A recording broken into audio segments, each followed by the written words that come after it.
Hi everyone, welcome back to my channel cook and life. അപ്പോൾ ഇന്ന് വീണ്ടും ഒരു റംദാൻ സ്നാക്കായിട്ടാണ് ഞാൻ വന്നേക്കണത്. അപ്പോൾ നമ്മൾ റെസിപ്പിയിലോട്ട് കടക്കണേക്കാൾ മുൻപായിട്ട് എന്നും പറയാറുള്ള പോലെ എൻ്റെ ചാനൽ സബ്സ്ക്രൈബ് ചെയ്യാത്തവരുണ്ടെങ്കിൽ ഒന്ന് സബ്സ്ക്രൈബ് ചെയ്ത് വിടണം കേട്ടോ. അപ്പോൾ നമ്മൾ ഇന്ന് ഉണ്ടാക്കാൻ പോണത് ഒരു പൊട്ടാറ്റോ ബജിയാണ്. എല്ലാവർക്കും ഇഷ്ടപ്പെടുന്ന ഒരു റെസിപ്പിയാണ്. ഈസി ആയിട്ട് നമുക്ക് ഉണ്ടാക്കാൻ പറ്റും. അപ്പോൾ നമുക്ക് എങ്ങനെ ഉണ്ടാക്കാമെന്ന് നോക്കാം. അപ്പോൾ നമ്മളുടെ ഇൻഗ്രീഡിയൻസ് എന്തൊക്കെയാണെന്ന് നോക്കാം. ഞാൻ അതിന് വേണ്ടിയിട്ട് ഒരു 3 വലിയ പൊട്ടാറ്റോ എടുത്തിട്ട് ഇങ്ങനെ ചെറിയ ചെറിയ നീളത്തിൽ, അധികം കനത്തിലല്ലാണ്ട് അരിഞ്ഞു വെച്ചിട്ടുണ്ട്. പിന്നെ ഒരു വലിയ സവാള എടുത്ത് ചെറുതാക്കി അരിഞ്ഞിട്ടുണ്ട്. പിന്നെ നമുക്കൊരു മുട്ട വേണം. പിന്നെ അതുപോലെ ഒരു തണ്ട് വേപ്പല ചെറുതാക്കി അരിഞ്ഞത്, 3 ടേബിൾ സ്പൂൺ മൈദപ്പൊടി, 3 ടേബിൾ സ്പൂൺ അരിപ്പൊടി, ചെറുതാക്കി അരിഞ്ഞ പച്ചമുളക്, 1 teaspoon garam masala, 2 teaspoon red chilli powder, 1 teaspoon നമ്മളുടെ ജിഞ്ചർ ഗാർലിക് പേസ്റ്റ്, പിന്നെ ഒരു 1/4 ടീസ്പൂൺ ബേക്കിംഗ് സോഡ, ആവശ്യത്തിന് ഉപ്പ്. ഇത്രയാണ് നമുക്ക് വേണ്ടത്. നമുക്ക് വലിയൊരു ബൗൾ എടുത്തതിന് ശേഷം അതിലോട്ട് നമ്മളുടെ പൊട്ടാറ്റോ അതുപോലെ തന്നെ സവാള ഇട്ട് കൊടുക്കാം.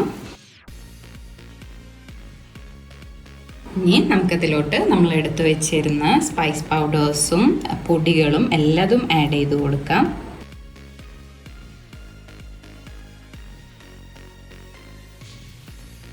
ഇനി നന്നായിട്ട് ഇതിനൊന്ന് മിക്സ് ചെയ്ത് കൊടുക്കാം.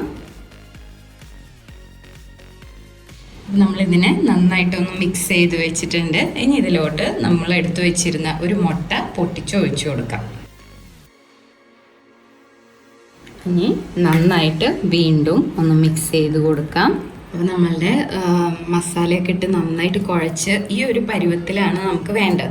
ഇനി അഥവാ ഞാൻ എടുക്കണതിൻ്റെ പൊട്ടാറ്റോയുടെ സൈസെല്ലാം നിങ്ങൾക്ക് ഒരുപാട് വലുതൊക്കെയാണ് വരുന്നതെന്ന് വെച്ചിട്ടുണ്ടെങ്കിൽ പൊടികളുടെ അളവ് മാറും. അതായത് നമ്മളുടെ മൈദപ്പൊടിയും അരിപ്പൊടിയും ഒക്കെ ഇടുന്നതിൻ്റെ 1 ടേബിൾ സ്പൂൺ വീതം നിങ്ങൾക്ക് കൂടുതൽ ആഡ് ചെയ്ത് കൊടുക്കാം. ചിലപ്പോൾ ഒരു മുട്ട ഒഴിച്ച് കഴിഞ്ഞാൽ നമുക്ക് ഈ ഒരു വെറ്റ്നെസ് ഫീൽ ചെയ്യില്ല. അപ്പോൾ അങ്ങനെയൊക്കെ ആണെന്നുണ്ടെങ്കിൽ കുറച്ച് വെള്ളം ചേർത്തിട്ട് നന്നായിട്ടൊന്ന് കുഴച്ച് കൊടുത്താൽ മതി. അപ്പോൾ ഞാനിവിടെ ഒരു മുട്ട കൊണ്ട് തന്നെ എനിക്ക് കറക്റ്റ് കൺസിസ്റ്റൻസി കിട്ടിയിട്ടുണ്ട്. അപ്പം ഇനി നമുക്ക് പൊരിക്കണത് എങ്ങനെയാണെന്ന് വെച്ചാൽ നമ്മൾ ഇതിനെ പ്രത്യേകിച്ച് ഷേപ്പ് ഒന്നുമില്ല. നമ്മൾ ജസ്റ്റ് എടുത്തിട്ട് നമ്മളിതിങ്ങനെ വെളിച്ചെണ്ണയിലോട്ട് ഇട്ടിട്ടാണ് പൊരിച്ചെടുക്കണത്. അപ്പോൾ നമുക്ക് പൊരിക്കാം. അപ്പോൾ നമുക്ക് ഒരു ഫ്രൈ പാൻ വെച്ച് അതിലോട്ട് ആവശ്യത്തിന്, നമുക്ക് ഫ്രൈ ചെയ്യാൻ ആവശ്യത്തിനുള്ള എണ്ണ ഒഴിച്ചതിന് ശേഷം ഞാൻ നേരത്തെ കാണിച്ച പോലെ ഒരു ഷേപ്പാക്കി ജസ്റ്റ് ഇതിൽ ഒന്ന് ഇട്ട് കൊടുക്കാം.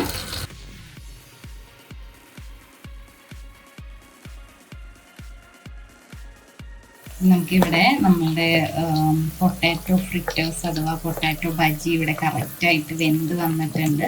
നമുക്ക് ഈ ഒരു കളർ വരുമ്പോൾ ഇതിനെ കോരിയെടുക്കാം. നമുക്കിവിടെ നമ്മളുടെ പൊട്ടാറ്റോ ഫ്രിറ്റേഴ്സ് അഥവാ പൊട്ടാറ്റോ ബജ്ജി ഇവിടെ കറക്റ്റായിട്ട് വെന്ത് വന്നിട്ടുണ്ട്. നമുക്ക് ഈ ഒരു കളർ വരുമ്പോൾ ഇതിനെ കോരിയെടുക്കാം. അപ്പോൾ നമ്മളുടെ പൊട്ടാറ്റോ ബജ്ജി റെസിപ്പി എല്ലാവർക്കും ഇഷ്ടപ്പെട്ടു എന്ന് വിശ്വസിക്കുകയാണ്. എല്ലാവരും ട്രൈ ചെയ്ത് നോക്കുക.